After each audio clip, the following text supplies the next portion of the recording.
شراب کا ایک قطرہ۔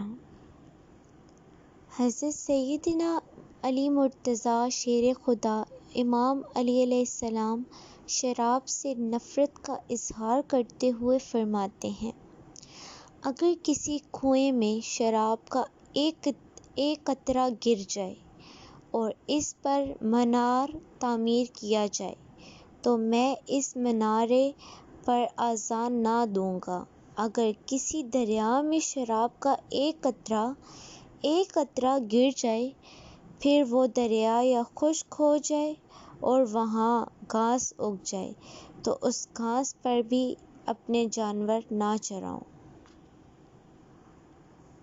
Thanks watching my videos. Subscribe my YouTube channel and like and share my all videos. Thank you so much.